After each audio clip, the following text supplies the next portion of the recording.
Affirm that the testimony you're about to give before the committee will be the truth, the whole truth, and nothing. Thanks for each of you assenting to that. Sit down, and I'm going to introduce you now before you speak.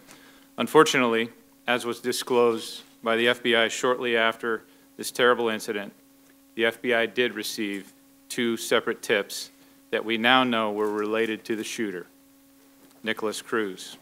As the FBI director has made clear, the FBI could have and should have done more to investigate the information it was provided prior to the shooting. While we will never know if we could have prevented this tragedy, we clearly should have done more. Shooting ATF's process for reviewing and acting on tips from the public had been in place for several years. On September 25, 2017, we received an email tip from a person in Mississippi who indicated that a person unknown to him posted on his YouTube channel the following text, quote, "I'm going to be a professional school shooter," end quote. The posting was from the username Nikolas Cruz. In response to this tip, the PAL opened what the FBI calls a guardian lead and assigned it to our Jackson, Mississippi field office. Upon receipt of the guardian lead, an FBI agent, along with a local task force officer, interviewed the tipster on October the 2nd, 2017. At the time of this interview, the tipster provided a copy of a screenshot of the subject's post. The agent conducted searches of both FBI databases and open sources.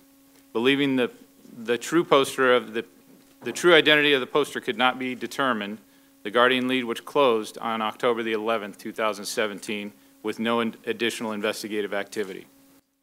Good morning, Chairman Grassley, Ranking Member Feinstein, and distinguished members of the committee. A few months later, on January the 5th, 2018, the FBI received another tip by way of a call to the PAL from someone who identified herself as a close friend of the Cruz family.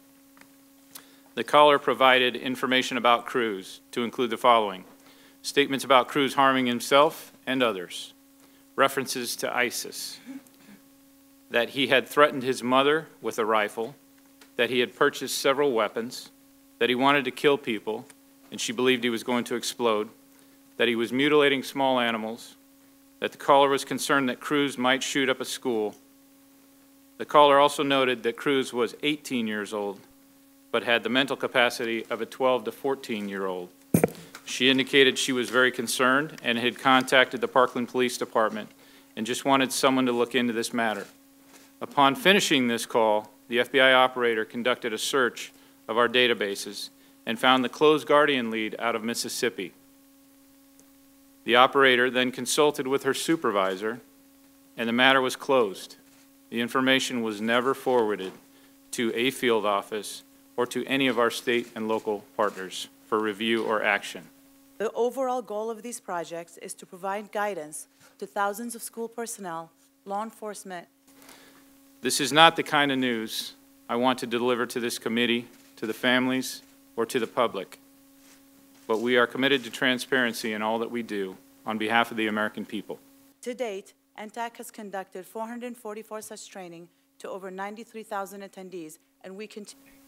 When we make mistakes, we will not hide from them, and we are committed, with your help, to doing whatever is necessary to correct our mistakes, and regardless, and so that tragedies like this cannot be repeated. And then I have a list of the Republicans, and I'll ask Senator Feinstein to give me a list of the order